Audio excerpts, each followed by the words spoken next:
Hello दोस्तों, उम्मीद करते हैं आप लोग बहुत अच्छे होंगे और अपनी तैयारी को बहुत बेहतर तरीके से कर रहे होंगे। आज हम बात करेंगे प्रैक्टिस सेट 5 की। इससे पहले हम प्रैक्टिस सेट 1 से लेकर 4 तक हम सॉल्व कर चुके हैं।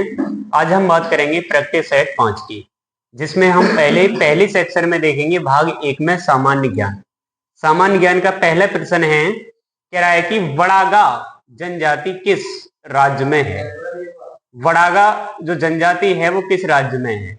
तो ऑप्शन ए हमें दे रखा है झारखंड, ऑप्शन बी हमें दे रखा है राजस्थान, ऑप्शन सी हमें दे रखा है उत्तर प्रदेश, ऑप्शन डी हमें दे रखा है तमिलनाडु। यानी कि जो वड़ागा जो जनजाति है वो कौन से राज्य में है, तो वो तमिलनाडु में। आगे चलेंगे तो आगे प्रश्न नंबर 2 हमें दे रखा है कि 2011 की जनगणना के अनुसार सर्वाधिक जनसंख्या घनत्व किस राज्य का है।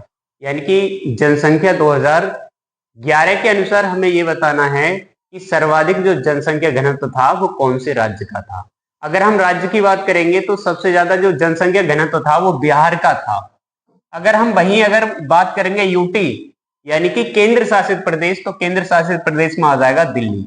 दिल्ली का जो जनसंख्या घनत्व है वो सबसे ज्यादा है केंद्र शासित प्रदेश में। अगर हम वहीं पर अगर बात करेंगे राज्य की, तो राज्य में सबसे ज्यादा जो जनसंख्या घनत्व है वो किसका है, बिहार का है।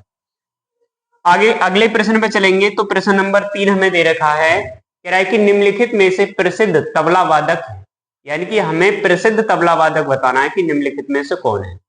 ऑप्शन ए हमें दे रखा है जाकिर हुसैन, ऑप्शन बी हमें दे रखा है बिक्कू विनायक राम, ऑप्शन सी हमें दे रखा है पंडित वी जी जोग, ऑप्शन डी हमें दे रखा है पालघाट मणि अय्यर।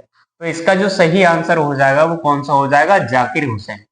कई बार हमसे पूछा जाता है कि जाकिर हुसैन किसके वादक हैं, तो ये तबला वादक हैं जाकिर हुसैन। आगे चलेंगे तो दूसरा हमारा प्रश्न है, कह रहा है वायुसेना की स्थापना कब हुई थी। यानी कि जो वायुसेना है इसकी हमें स्थापना बतानी है कि इसकी स्थापना कब हुई थी। तो ऑप्शन ए हमें दे रखा है 8 फरवरी 1932 में, ऑप्शन बी हमें दे रखा है 8 सितंबर 1932 में, ऑप्शन सी हमें दे रखा है 8 अक्टूबर 1932 में, ऑप्शन डी हमें दे रखा है 8 नवंबर 1932 में। तो इसका जो सही आंसर होगा वो ऑप्शन नंबर सी हो जाएगा, 8 अक्टूबर 1932 में। अगर पूछेगा कि वायुसेना जो दिवस मनाया जाता है वो दिवस भी कब मनाया जाता है, 8 अक्टूबर के लिए मनाया जाता है वायुसेना दिवस। यानी कि एयरफोर्स जो डे मनाया जाता है वो 8 अक्टूबर के लिए मनाया जाता है। ऐसे अगर हम आगे चलेंगे तो प्रश्न नंबर 5 हमें दे रखा है कि भारतीय रिजर्व बैंक, जिसे हम क्या बोलते हैं शॉर्ट में आरबीआई, की स्थापना कब हुई थी। तो आरबीआई की जो स्थापना हुई थी वो 1935 में हुई थी। रिजर्व बैंक, भारतीय रिजर्व बैंक की जो स्थापना हुई है वो 1935 ईस्वी में हुई है। इसी को बोला जाता है बैंकों का बैंक। आगे चलेंगे तो आगे प्रश्न नंबर 6 हमें दे रखा है एटीएम। एटीएम का पूरा नाम क्या है। तो एटीएम का जो पूरा नाम होता है, एटीएम की जो फुल फॉर्म होती है वो क्या है। तो ऑप्शन ए हमें दे रखा है anti time money, option B हमें दे रखा है automated teller machine, option C हमें दे रखा है automatic talking media, option D हमें दे रखा है एनालॉग टाइम मशीन। तो एटीएम की जो फुल फॉर्म होती है वो ऑटोमेटेड टेलर मशीन होती है। आगे चलेंगे तो अगला प्रश्न हमें दे रखा है प्रश्न नंबर 7, कह रहा है कि कारगिल युद्ध में वायुसेना ने कौन सा ऑपरेशन चलाया। यानी कि जो कारगिल जो युद्ध हुआ था उसमें वायुसेना ने कौन सा ऑपरेशन चलाया, वो हमें ऑपरेशन का नाम बताना है। ऑप्शन ए हमें दे रखा है ऑपरेशन शौर्य, ऑप्शन बी हमें दे रखा है ऑपरेशन विन्यास, ऑप्शन सी हमें दे रखा है ऑपरेशन सफेद सागर, ऑप्शन डी हमें दे रखा है ऑपरेशन परमवीर। तो जो वायुसेना ने जो ऑपरेशन चलाया कारगिल विजय में वो कौन सा चलाया था, ऑपरेशन सफेद सागर चलाया था, ऑपरेशन सफेद सागर। आगे चलेंगे तो प्रश्न नंबर 8 हमें दे रखा है कि कथकली किस राज्य का प्रसिद्ध नृत्य है। देखो लगातार हमने प्रैक्टिस सेटों में देखा है कि जो हमारे शास्त्रीय नृत्य हैं उससे कोई ना कोई प्रश्न आ रहा है। तो सबसे पहले हमें ये याद रखना है कि जो हमारे कुल शास्त्रीय नृत्य हैं उनकी संख्या कितनी है, 8 है। तो 8 में सबसे पहले आ जाता है, तो 8 जो शास्त्रीय नृत्य हैं, कुल जो शास्त्रीय नृत्यों की संख्या है वो कितनी है? 8 है। हमसे पूछा है कि कथकली किस राज्य का प्रसिद्ध नृत्य है, तो कथकली हमें बताना है। तो कथकली किसका हो जाता है? केरल का हो जाता है। केरल के दो शास्त्रीय नृत्य हैं, एक कथकली और दूसरा हो जाता है मोहिनी अट्टम। क्या हो जाता है? मोहिनी अट्टम। तो केरल राज्य के दो शास्त्रीय नृत्य हो जाते हैं, एक हो जाता है कथकली और दूसरा हो जाता है मोहिनी अट्टम। आगे आगे हम बात करेंगे तो प्रश्न नंबर 9 हमें दे रखा है कि किस अनुसूची में वेतन और भत्तों, विशेषाधिकारों आदि से संबंधित प्रावधान निहित है। यानी कि हमें यह बताना है कि जो भारतीय संविधान है उसकी कौन सी सूची में वेतन और भत्तों की बात की गई है। तो ऑप्शन हमें ए दे रखा है तीसरी अनुसूची, ऑप्शन बी हमें दे रखा है चौथी अनुसूची, ऑप्शन सी हमें दे रखा है दूसरी अनुसूची, ऑप्शन डी हमें दे रखा है पहली अनुसूची। तो जो वेतन भत्तों की जो बात की गई थी वो ऑप्शन नंबर सी यानी कि दूसरी अनुसूची में हमें वेतन और भत्तों के बारे में बताया गया है। आगे चलेंगे तो प्रश्न नंबर 10 हमारे पास है कि सबसे प्राचीन वेद कौन सा है। यानी कि जो वेदों की संख्या है वो कितनी है? 4 है। तो हमसे सबसे प्राचीन वेद पूछा है कि सबसे प्राचीन वेद कौन सा है। तो सबसे जो प्राचीन वेद है वो कौन सा हो जाएगा? ऋग्वेद हो जाएगा। ऋग्वेद सबसे प्राचीन वेद है, यानी कि सबसे पुराना वेद माना जाता है ऋग्वेद के लिए। आगे चलेंगे तो वेदों की संख्या कितनी हो गई? 4। सबसे प्राचीन पूछेगा तो सबसे पहले का वेद हो जाता है ऋग्वेद। आगे चलेंगे प्रश्न नंबर 11 में हमें दे रखा है कि संवैधानिक उपचारों का अधिकार संविधान के किस अनुच्छेद में वर्णित है। यानी कि संवैधानिक उपचारों का जो अधिकार है वो संविधान के कौन से अनुच्छेद में वर्णित है। तो कह रहे हैं कि अनुच्छेद 32 में है, अनुच्छेद 30 में है, अनुच्छेद 14 में है या अनुच्छेद 23 में है। तो जो संवैधानिक उपचारों का जो अधिकार है वो कौन से अनुच्छेद में है? वो अनुच्छेद 32 में है। और इसी के लिए डॉक्टर भीमराव अंबेडकर साहब ने क्या बोला था? इसी को संविधान की आत्मा बोला जाता है, आर्टिकल 32 के लिए। इसी में क्या है? संवैधानिक उपचारों का अधिकार बताया गया है। आगे चलेंगे तो प्रश्न नंबर 12 हमें दे रखा है, कह रहा है भूटान को किस नाम से जाना जाता है। यानी कि जो भूटान देश है उसे किस नाम से जाना जाता है। तो सबसे पहले तो हम ये याद रखेंगे कि जो भूटान की राजधानी हो जाती है वो क्या होती है? थिम्पू होती है। क्या होती है? थिम्पू।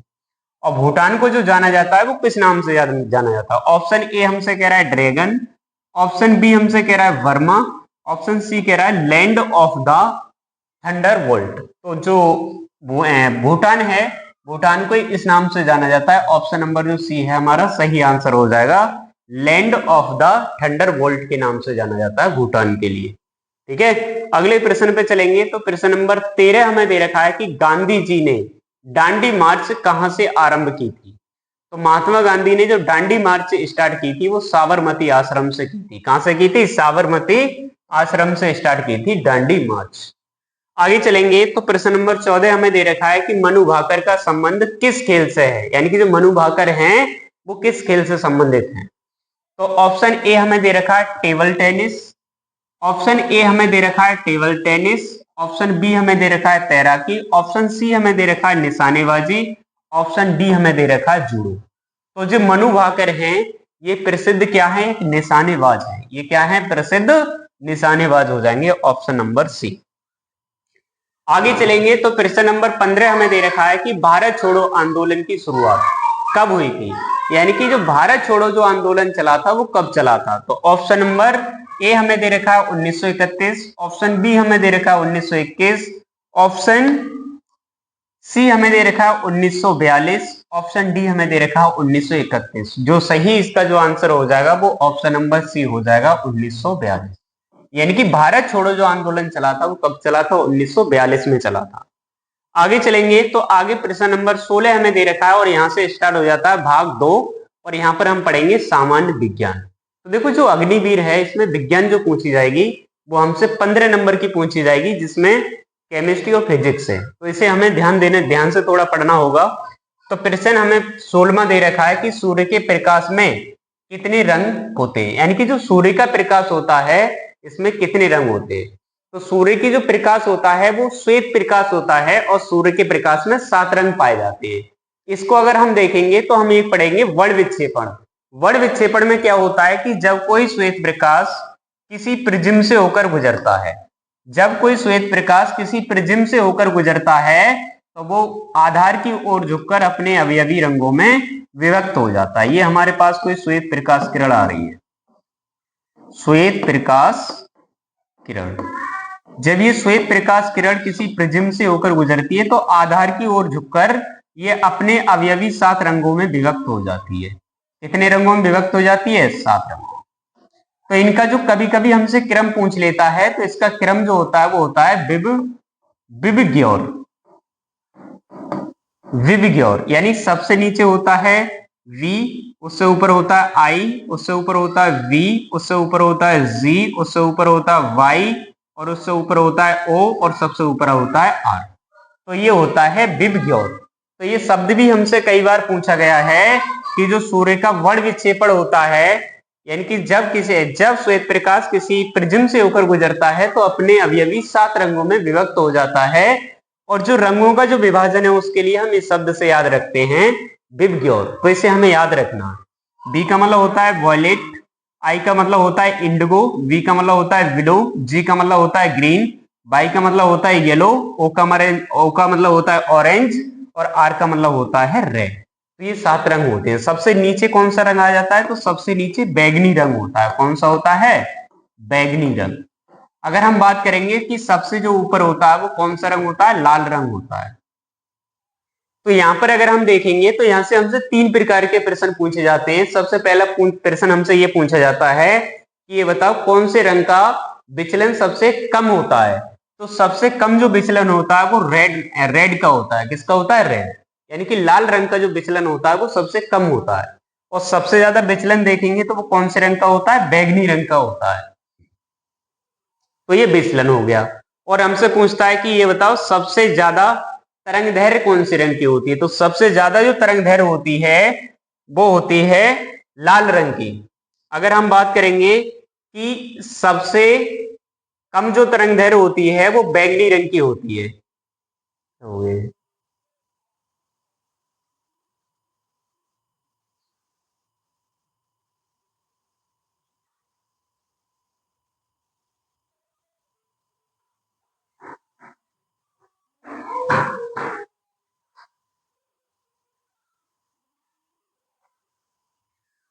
ठीक है, तो प्रश्न नंबर 16 में हमसे कह रहा है कि सूर्य के प्रकाश में कितने रंग होते हैं? तो सूर्य के प्रकाश में 7 रंग होते हैं। इस घटना को हम किससे समझ सकते हैं? प्रकाश के वर्ण विक्षेपण से समझ सकते हैं। तो जैसा कि मैंने अभी बताया था वही हम देख लेंगे। आगे चलेंगे तो प्रश्न नंबर 17 हमें दे रखा है कि जीवों द्वारा अपशिष्ट पदार्थों से छुटकारा पाने की प्रक्रिया को के रूप में जाना जाता है। यानी कि जो जीव होते हैं वो अपने अपशिष्ट पदार्थों का जो त्याग करते हैं उस या फिर छुटकारा जो पाने की प्रक्रिया है उसे हम किस रूप में जानते हैं?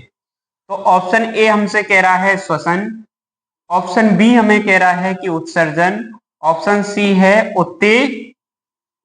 उत्तेजनाएं, ऑप्शन सी है प्रकाश संश्लेषण। यानी कि जो जीव होते हैं वो अपशिष्ट पदार्थों का त्याग करते हैं तो उस क्रिया को हम बोलते हैं उत्सर्जन। क्या बोलते हैं? उत्सर्जन। तो ऑप्शन नंबर बी हमारा बिल्कुल सही हो जाएगा। आगे चलेंगे तो प्रश्न नंबर 18 हमें दे रखा है, कह रहा है कि शरीर का तापमान किसके द्वारा नियंत्रित होता है? यानी कि जो हमारे शरीर का जो तापमान है वो किसके द्वारा नियंत्रित होता है?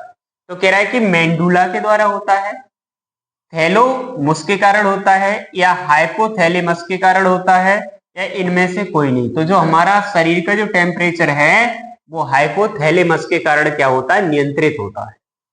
आगे हम चलेंगे तो अगला प्रश्न हमें दे रखा है कि हल्दी में पीला रंग किसकी उपस्थिति के कारण होता है? तो देखो जो कैरोटीन होता है, कैरोटीन के कारण क्या होता है कि जो मिर्च होती है ना, तो मिर्च में जो चरपराहट होती है वो कैरोटीन के कारण होती है। ऑप्शन सी हमें दे रखा है लाइकोपिन। तो लाइकोपिन के कारण, देखो जो टमाटर होते हैं, टमाटर का जो लाल रंग होता है वो किसके कारण होता है? वो लाइकोपिन के कारण होता है। यानी कि जो टमाटर होता है ना, टमाटर का लाल रंग, टमाटर का लाल रंग, टमाटर का जो लाल रंग होता है वो लाइकोपिन के कारण होता है। तो हमारा इसमें ऑप्शन कौन सा हो जाएगा सही? तो इसमें हमसे पूछा है कि हल्दी में जो पीला रंग होता है वो किसकी उपस्थिति के कारण होता है? तो वो होता है करक्यूमिन। यानी करक्यूमिन के कारण क्या होता है? हल्दी का रंग पीला होता है। लेकिन लाइकोपिन के कारण देखेंगे तो लाइकोपिन के कारण टमाटर का रंग लाल होता है। ऐसे कैरोटीन के कारण देखेंगे तो कैरोटीन के कारण क्या होती है, मिर्च में चरपराहट होती है। आगे चलेंगे तो प्रश्न नंबर 20 हमें दे रखा है, कह रहा है कि वायुमंडल में O2 और CO2 और O2, यानी CO2 का मतलब होता है कार्बन डाइऑक्साइड और O2 का मतलब होता है ऑक्सीजन का संतुलन के कारण होता है। यानी कि इनमें जो संतुलन बना रहता है वो किसके कारण बना रहता है? ऑप्शन ए हमसे कह रहा है परिवहन, ऑप्शन बी हमसे कह रहा है श्वसन, ऑप्शन सी है प्रकाश संश्लेषण, ऑप्शन डी है बाष्पीकरण। यानी कि कार्बन डाइऑक्साइड और ऑक्सीजन में जो दोनों में संतुलन बना रहता है वो किसके कारण बना रहता है? वो प्रकाश संश्लेषण के कारण बना रहता है। अब प्रकाश संश्लेषण में क्या होता है कि जो पेड़ पौधे होते हैं वो अपना भोजन बनाते हैं सूर्य के प्रकाश से, और जो प्रक्रिया होती है वो क्या होती है? प्रकाश संश्लेषण होती है। इसमें क्या होता है कि जो पेड़ पौधे होते हैं वो कार्बन डाइऑक्साइड को लेते हैं और ऑक्सीजन गैस के लिए छोड़ते हैं। तो कौन सी प्रक्रिया के द्वारा? प्रकाश संश्लेषण की प्रक्रिया के द्वारा। तो ऑप्शन सी हमारा बिल्कुल सही आंसर हो जाएगा, प्रकाश संश्लेषण। आगे चलेंगे तो आगे हमें प्रश्न नंबर 21 कह रहा है कि मानव शरीर में ग्रसनली किस प्रमुख अंग तंत्र से संबंधित है? यानी कि जो ग्रसनली है उसका हमें बताना है कि ये किससे संबंधित है। तो कह रहे हैं श्वसन तंत्र से संबंधित है या तंत्रिका तंत्र से संबंधित है, ऑप्शन सी है अंतःस्रावी तंत्र से संबंधित है, ऑप्शन डी है पाचन से। तो जो ग्रसनली होती है ये किससे संबंधित है? पाचन तंत्र में ही आ जाती है ग्रसनली। यानी कि ऑप्शन नंबर डी हमारा बिल्कुल सही आंसर हो जाएगा।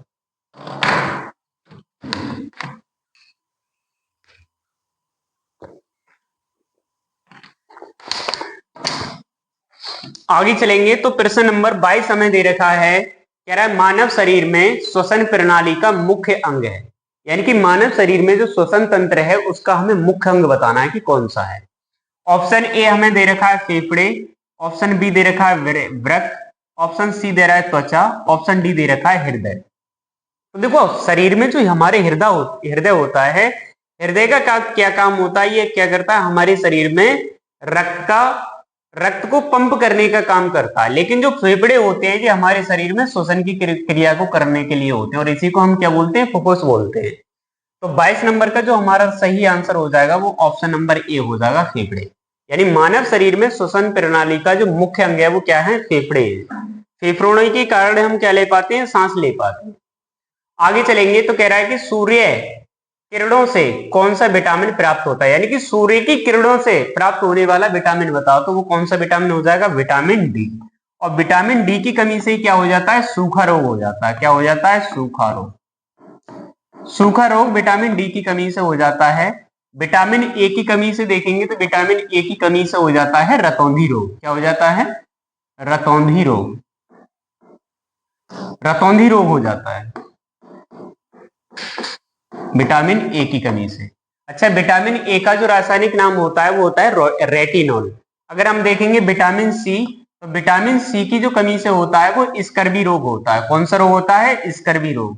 लेकिन हमसे ये पूछा है कि सूर्य की किरणों से कौन सा विटामिन मिलता है, तो सूर्य की किरणों से जो हमें मिलता है वो विटामिन डी मिलता है।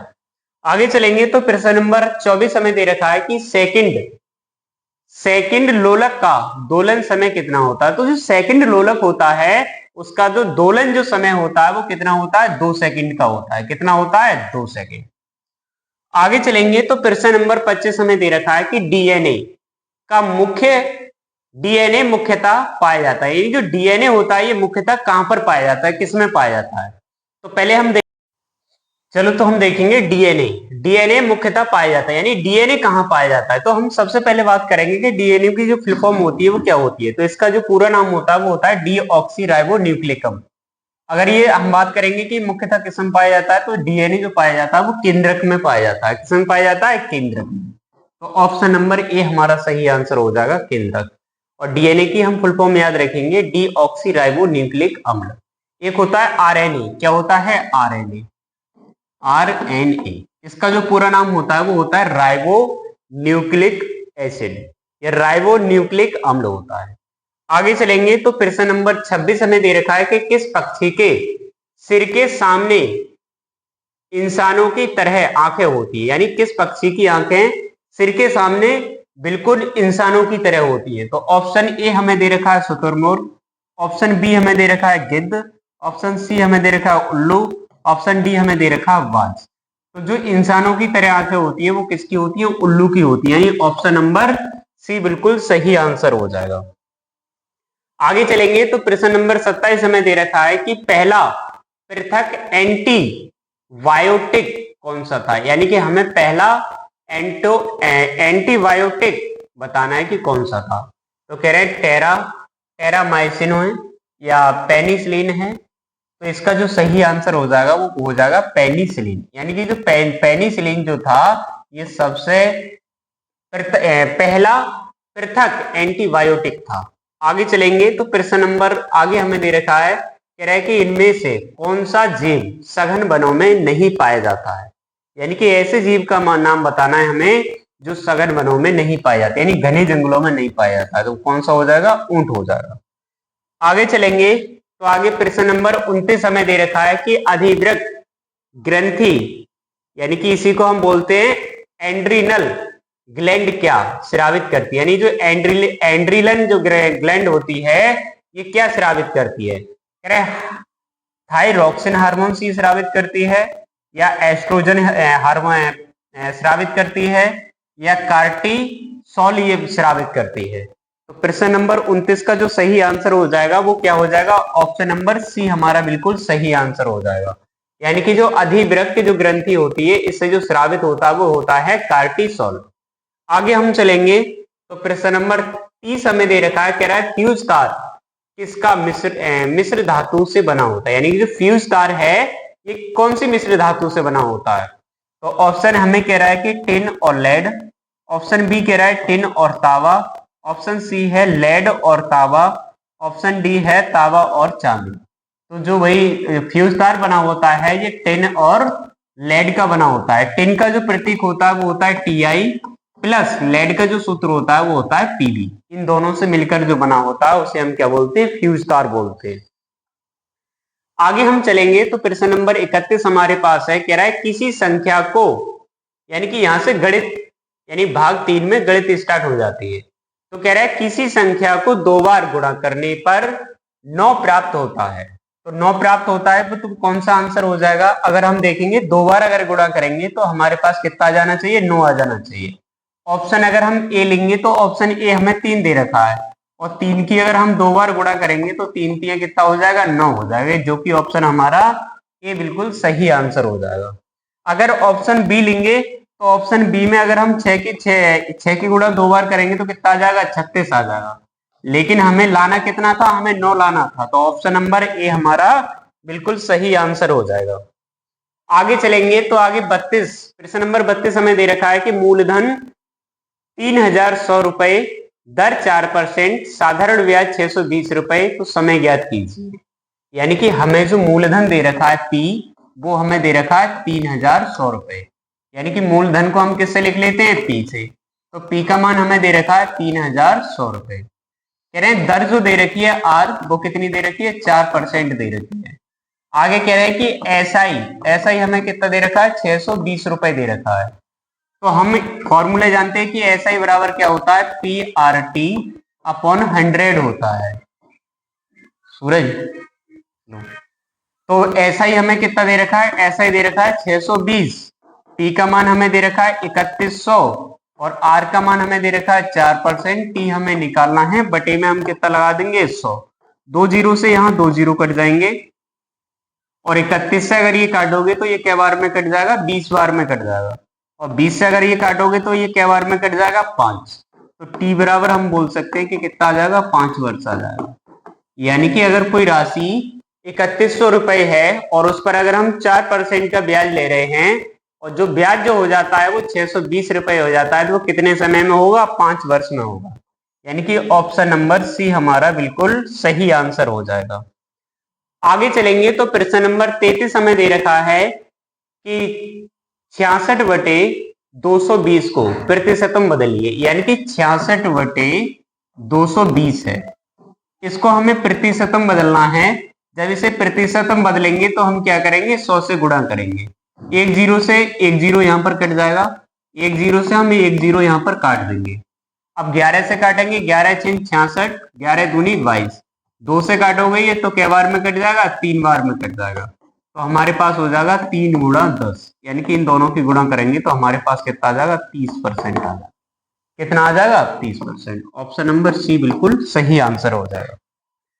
आगे चलेंगे तो प्रश्न नंबर 34 हमें दे रखा है, कह रहा है कि 11, 17, 23 और 29 का औसत बताओ। तो औसत बताने के लिए हम क्या करेंगे, औसत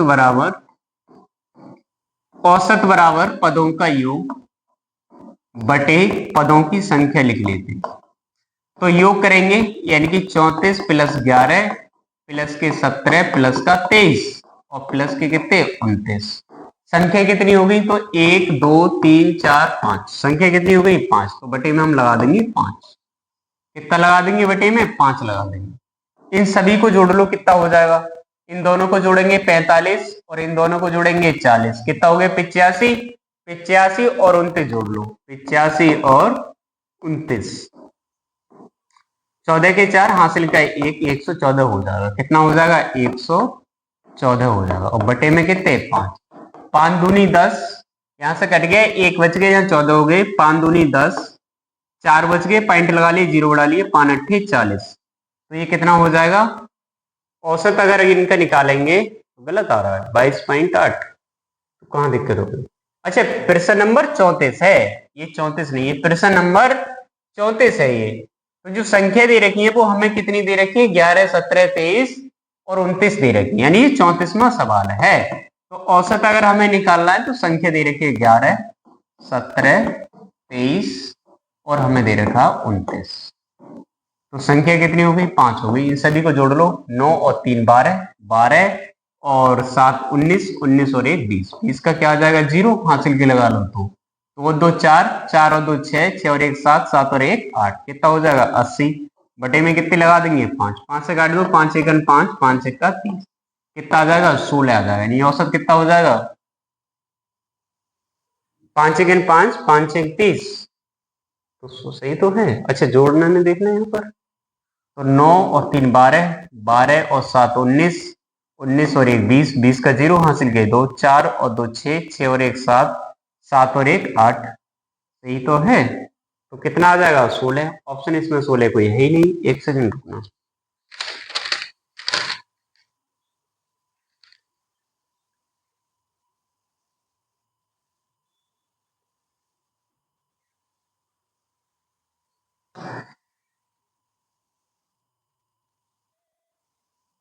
तो यहां पर हम जोड़ेंगे 11 + 17 + 23 और प्लस 29। अगर इन दोनों को जोड़ेंगे तो हमारे पास कितना हो जाएगा, 40, और इन दोनों को जोड़ेंगे तो हमारे पास कितना हो जाएगा, 40। तो ठीक है, कितना आ रहा है हमारे पास, 80 ही आ रहा है। लेकिन संख्या कितनी है, 1 2 3 4, संख्या 4 ही है। 4 से भाग करोगे तो एक बार में कट जाएगा, 20। यानी ऑप्शन नंबर डी हमारा बिल्कुल सही आंसर हो जाएगा। पहले हम गलत कर रहे थे, हम संख्या 4 की जगह 5 लिख रहे थे। संख्या कितनी है, 4 है, तो बटे में कितने लिखेंगे, 4। यानी ऑप्शन नंबर डी हमारा बिल्कुल सही आंसर हो जाएगा। आगे चलेंगे तो हमसे कह रहा है कि 204 किलोमीटर का 25% कितना होगा। यानी कि हमें 204 का 25% बताना है कि कितना होगा। परसेंट का चिन्ह हटेगा, बटे में कितना आ जाएगा, 100। 25 से अगर काटेंगे तो 25 चौका 100, यानी कि ये हमारे पास हो गया 204 गुणा 1/4। 4 से अगर ये काटोगे, 4 पंजे 20, 4 1 4, कितने बार में कट जाएगा, 51 बार में। तो अगर हम 204 किलोमीटर का अगर हम 25% निकालेंगे तो कितना आ जाएगा, 51 निकल के आ जाएगा। कितना आ जाएगा, 51। ऑप्शन नंबर बी हमारा सही आंसर होगा। आगे चलेंगे तो प्रश्न नंबर 36 हमें दे रखा है कि 764 का लासा क्या होगा। इसका हमें लासा निकालना। तो लासा की परिभाषा क्या कहती है कि वह छोटी से छोटी संख्या जो दी हुई संख्याओं से पूर्ण विभाजित हो। तो हमें इनमें से छोटी संख्या देखनी है जो कि इन 7 6 और 4 से कट जाए। तो 7 6 4 से कटने वाली संख्या देख लो कौन सी हो जाएगी। तो सबसे छोटी संख्या देखेंगे इनमें से, तो हमारे पास कितनी हो जाएगी, 82 हो जाएगी। 82 7 से कटेगी क्या, 7 1 7 बच गए, एक आगे हो गए 12। तो 12 7 से नहीं कटेंगे, यानी कि ऑप्शन नंबर ए हमारा आंसर नहीं होगा। आगे हम देखेंगे 83, तो 83 अगर हम 7 से काटेंगे, 7 एकम 7, बच गए 1, आगे हो गए 13, 13 7 से नहीं कटेगा तो ऑप्शन नंबर बी हमारा आंसर नहीं होगा। आगे हम चेक करेंगे 85 के लिए, 7 एकम 7, बच गए 1, आगे हो गए 15, तो ऑप्शन नंबर ये भी नहीं होगा। तो हमारा कितना हो जाएगा, ऑप्शन नंबर सी हो जाएगा 84, यानी कि जो इसका लासा होगा वो कितना हो जाएगा, 84 हो जाएगा। लासा निकालने की एक साधारण विधि ये भी रहती है कि हम गुणनखंड विधि से कर लेते हैं। 2 से काटेंगे 7 नहीं कटेगा, ऐसे लिख लो, 2 तिया 6, 2 दूनी 4। अगर हम 2 से काटेंगे 7 नहीं कटेगा, 3 नहीं कटेगा, 2 एकन 2। फिर हम 3 से काटेंगे 7 नहीं कटेगा, 3 एकन 3। फिर हम 7 से काटेंगे 7 एकन 7। जब तक काटते रहते हैं जब तक कि 1 ना आ जाए। 2 दूनी 4, 4 तिया 12, 12 सत्ते 84, यानी कि जो हमारा लासा होगा वो कितना हो जाएगा, 84 हो जाएगा। आगे चलेंगे तो प्रश्न नंबर 37 हमें दे रखा है कि 140 ग्राम और 7 किलोग्राम का अनुपात होगा, यानी कि हमारे पास जो दे रखा है वो 140 ग्राम दे रखा है और अनुपात हमसे 7 किलोग्राम का अनुपात पूछा है, क्या होगा। तो देखो 140 ग्राम को तो हम ऐसे ही लिख लेंगे। अच्छा 7, इसको हम किलोग्राम से ग्राम में चेंज करेंगे तो 1 किलोग्राम में कितने ग्राम होते हैं, 1000 ग्राम होते हैं। तो 1000 से गुणा कर देंगे, यहाँ पर 0 से 0 कट जाएगा, 7 से काटेंगे 7 दूनी 14, यानी कि ये हो गया 2:100। लेकिन 2 से काटेंगे 2 एकन 2 और 2 से काटोगे तो ये 50 बार में कट जाएगा। कितना आ जाएगा अनुपात, 1:50। कितना आ जाएगा, 1:50, यानी ऑप्शन नंबर ए हमारा बिल्कुल सही आंसर हो जाएगा। आगे चलेंगे तो प्रश्न नंबर 38 हमें दे रखा है कि 9 आदमी किसी काम को 2 घंटे में कर सकते हैं, तो बताओ एक आदमी उसी काम को कितने घंटों में करेगा। यानी कि कोई हमारे पास काम है, तो देखो हम वही वाला फॉर्मूला लगाएंगे, M1 D1 और H1 बटे में हम क्या लगा देते हैं, W1 बराबर M2 D2 और H2 बटे में हम क्या लगा देते हैं, W2। देखो यहाँ पर M1 का मतलब होता है पहले आदमी, D1 का मतलब होता है पहले दिन और H1 का मतलब होता है पहले घंटे और W1 का मतलब होता है पहला काम। यहाँ पर अगर M2 का मतलब देखेंगे तो M2 का मतलब होता है दूसरे घंटे और D2 का मतलब होता है दूसरे दिन, H2 का मतलब होता है दूसरे घंटे, W2 का मतलब होता है दूसरा काम। तो यहाँ पर हम देख रहे हैं कि आदमियों की जो संख्या दे रखी है वो हमें 9 दे रखी है। 9 आदमी किसी काम को 2 घंटे में कर सकते हैं। कितने काम कर सकते हैं, 2 घंटे में। कह रहे हैं उसी काम को एक आदमी कितने दिन में करेगा। एक आदमी हमें बताना है कि कितने घंटे में करेगा, यानी कि H2 का मान निकालना है। तो अगर इनकी गुणा करेंगे तो ये कितना हो जाएगा, 9 दूनी 18 और इधर कितना हो जाएगा H2, यानी कि एक आदमी कितने दिन में कितने घंटे में करेगा, तो एक आदमी उसी काम को 18 घंटे में करेगा। कितने घंटों में करेगा, 18 घंटों में करेगा। आगे हम चलेंगे तो प्रश्न नंबर 39 हमें दे रखा है, कह रहा है कि 1900 की राशि पर 4% साधारण ब्याज की दर से 4 वर्षों का साधारण ब्याज ज्ञात कीजिए। तो यहाँ पर हम देखेंगे कि जो P का मान दे रखा है वो हमें कितना दे रखा है, 1900 रुपए। R का जो हमें मान दे रखा है वो दे रखा है 4%। T का जो मान दे रखा है वो हमें समय दे रखा है 4 वर्ष। तो हमें साधारण ब्याज निकालना है, यानी कि SI का मान हमें बताना है क्या होगा। तो हमें फॉर्मूला पता है कि SI बराबर होता है PRT और बटे में हम कितना लगा देते हैं, 100 लगा देते हैं। SI हमें साधारण ब्याज हमें निकालना है। P का मान हमें दे रखा है 1900 रुपए और R का मान हमें दे रखा है 4%, T का भी मान हमें दे रखा है 4 वर्ष। बटे में हम कितना लगा देंगे, 100, 2 जीरो से 2 जीरो काट देंगे, 19 चौक 76। 19 चौक 76 की गुणा हम किससे कर देंगे, 4 से गुणा करोगे, 6 चौक 24 के 4 हासिल के 2, 7 चौक 28 और 2 कितना हो जाएगा, 30। यानी कितना आ जाएगा, जो साधारण ब्याज होगा वो 304 रुपए हो जाएगा। कितना हो जाएगा, 304 रुपए। आगे चलते हैं, प्रश्न नंबर 40 हमें कह रहा है कि एक वस्तु का क्रय मूल्य 1600 और विक्रय मूल्य 1900 तो है, तो लाभ प्रतिशत बताओ क्या होगा। यानी कि जो CP दे रखा है हमें वो दे रखा है 1600 रुपए और विक्रय मूल्य को हम SP से लिख लेते हैं, ये हमें देख कितना दे रखा है, 1900 रुपए। तो हमें लाभ निकालना है, तो लाभ कितने का हो जाएगा, तो 1600 रुपए की हमने कोई वस्तु खरीदी और 1900 रुपए में उसे बेच दिया, तो हमारे जो लाभ हो गया वो कितने रुपए का हो गया, 300 रुपए का लाभ हो गया। हमें लाभ प्रतिशत बताना है। क्या बताना है, लाभ प्रतिशत। तो लाभ कितने का हो रहा है, 300 रुपए का हो रहा है। कितने पर हो रहा है, 1600 पे। तो नीचे हम लिखेंगे 1600 गुणा कितना लगा देंगे, 100। यहाँ 2 जीरो से ये वाले 2 जीरो काट लेंगे। 16 से काटोगे, 16 दूनी 32, तो 16 एकम 16 लगा लो। कितना बचा होगा, यहाँ पर 14 बचे होंगे। कितने बचे होंगे, 14।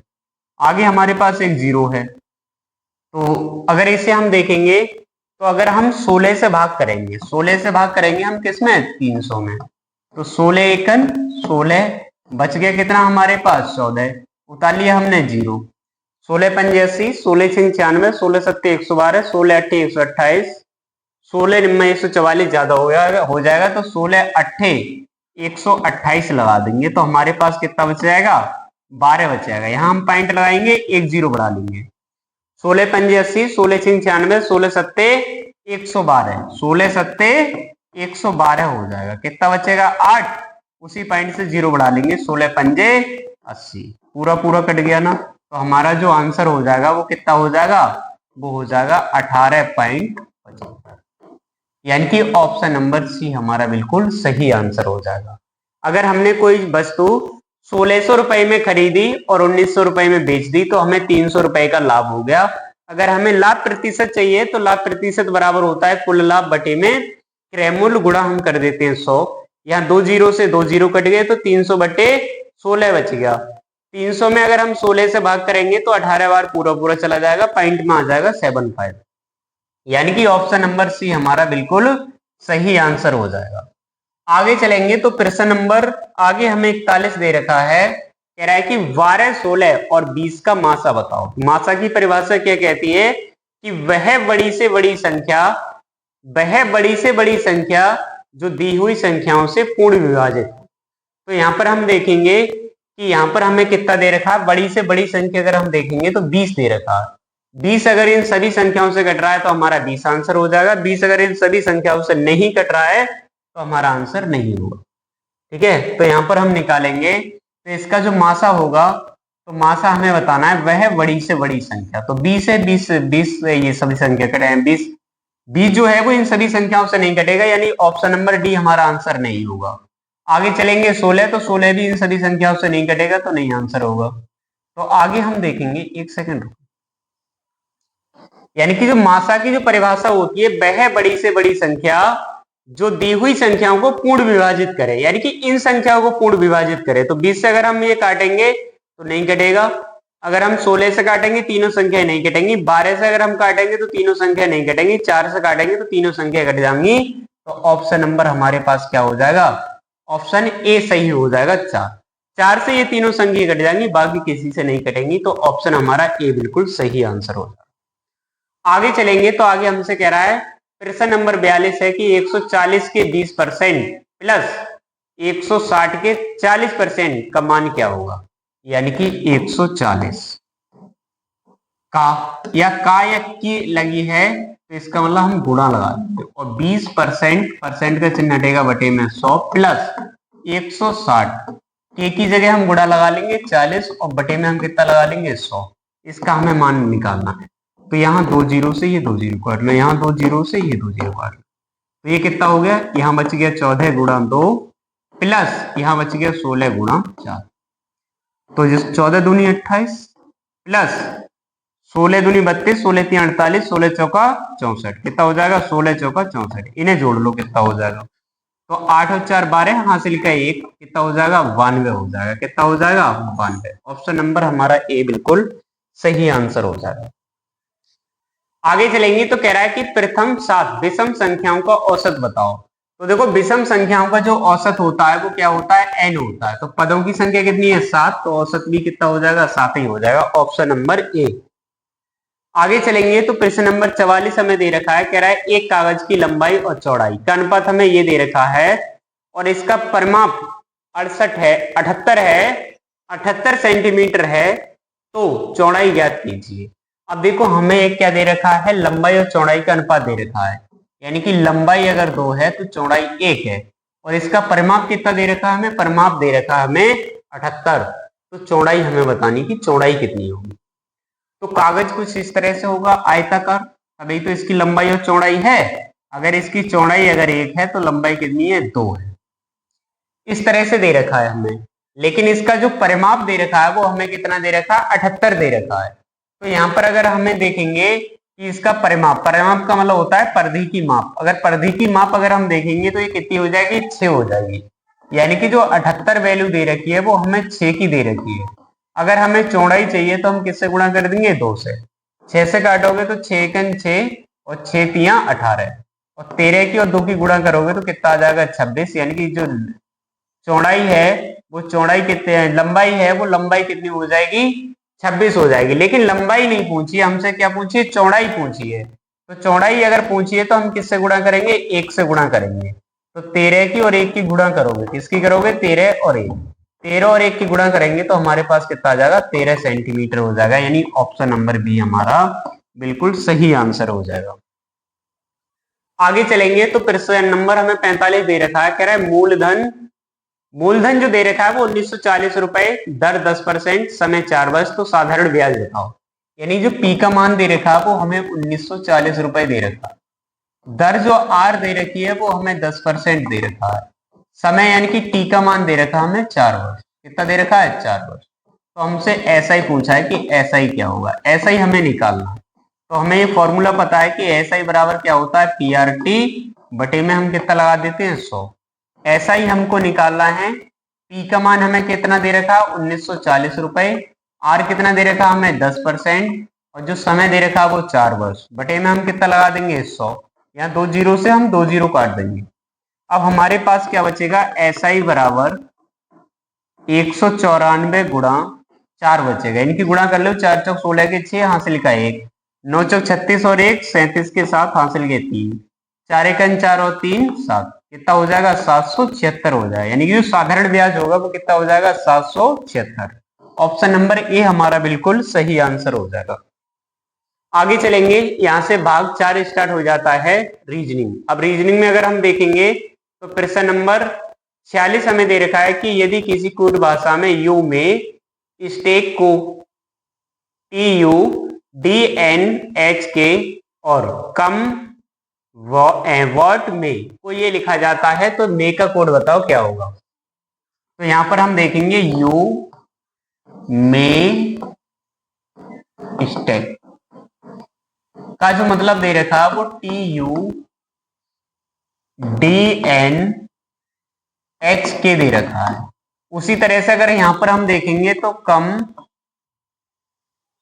वर्ड में का जो मतलब दे रखा है वो CMTUGP दे रखा है। तो इन दोनों में कॉमन देखो क्या है, तो देखो यहां पर भी मे आ रहा है और यहां पर भी मे आ रहा है, और यहां पर इन दोनों में कॉमन देखेंगे तो यहां पर भी TU और यहां पर भी TU। तो मे का जो कोड हो जाएगा वो क्या हो जाएगा, यानी कि जो मे है, मे का कोड क्या हो जाएगा, TU हो जाएगा। यानी कि ऑप्शन नंबर सी हमारा बिल्कुल सही आंसर हो जाएगा, TU। यानी कि जो मे का कोड होगा वो क्या हो जाएगा, TU हो जाएगा।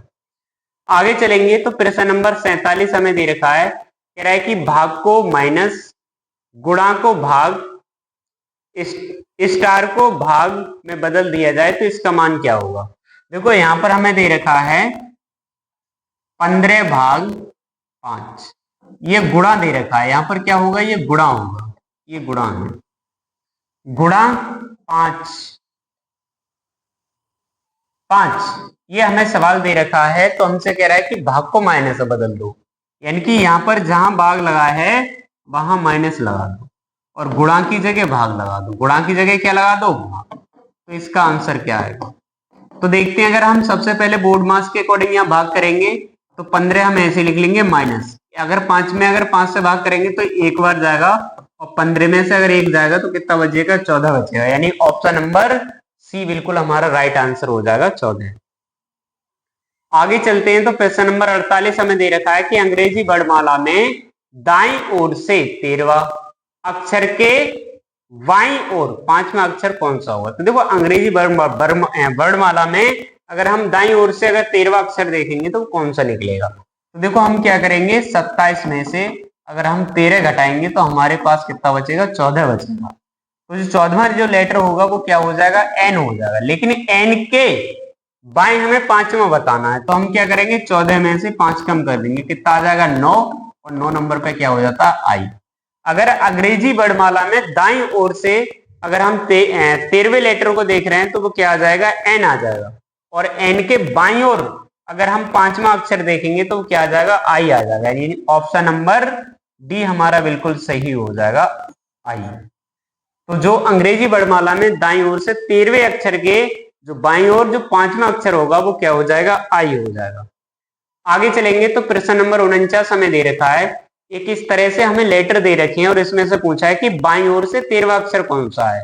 तो देखो, अगर हम अंग्रेजी वर्णमाला में देखते हैं, अगर इधर से इधर की ओर चलते हैं तो ये दाईं ओर से देख रहे हैं, अगर इधर की ओर इधर से अगर इधर की ओर चल रहे हैं तो ये बाईं ओर होता है। तो बाईं ओर से हमें 13वां लेटर बताना है। तो 1 2 3 4 5 6 7 8 9 10 11 12 13, तो 13 नंबर पे क्या आ जाएगा, एम आ जाएगा। यानी 13वां जो लेटर होगा वो क्या हो जाएगा, एम हो जाएगा। ऐसे ही आगे चलेंगे तो प्रश्न नंबर 50 हमें दे रखा है POK। POK के लिए ये लिखा जाता है RON। तो WON के लिए क्या लिखा जाएगा, तो यहां पर हम देखेंगे कि जो POK के लिए क्या लिखा जाता है, ROM लिखा जाता है। तो WON के लिए क्या लिखा जाएगा, तो P देखेंगे 16 नंबर, O देखेंगे 15 नंबर, K देखेंगे 11, R आ जाता है 18 नंबर पे, O आ जाता है 15 नंबर, M आता है 13 नंबर। ऐसी W देखेंगे 23 नंबर, O देखेंगे 15 नंबर, N देखेंगे 14 नंबर। तो देखो यहाँ पर 16 से 18 पे गई, यानी कि 2 ऐड कर दिए। ऐसे हम 23 से 2 ऐड करेंगे तो यहाँ पर कितना आ जाएगा, 25 आ जाएगा। फिर यहाँ 15 से 15 ही पे रहे, कुछ ऐड नहीं किया, तो यहाँ पर 15 ही आ जाएगा। यहाँ 11 से 13 पे जा रहे हैं, यानी कि हम 2 ऐड कर रहे हैं। कितना ऐड कर रहे हैं, 2। तो ऐसे हम 14 में अगर 2 ऐड करेंगे, यानी कि यहाँ पर हमने 2 ऐड किया था तो 25 आ गया था, यहाँ पर अगर हम 2 ऐड करेंगे तो हमारे पास कितना आ जाएगा, 16 आ जाएगा। यानी 25 नंबर पे क्या होता है, Y, 15 नंबर पे O, 16 नंबर पे क्या हो जाएगा, P। यानी कि हमारा जो आंसर बनेगा वो YOP बनेगा। क्या बनेगा, YOP। यानी कि ऑप्शन नंबर डी हमारा बिल्कुल सही आंसर हो जाएगा, YOP, ऑप्शन नंबर डी।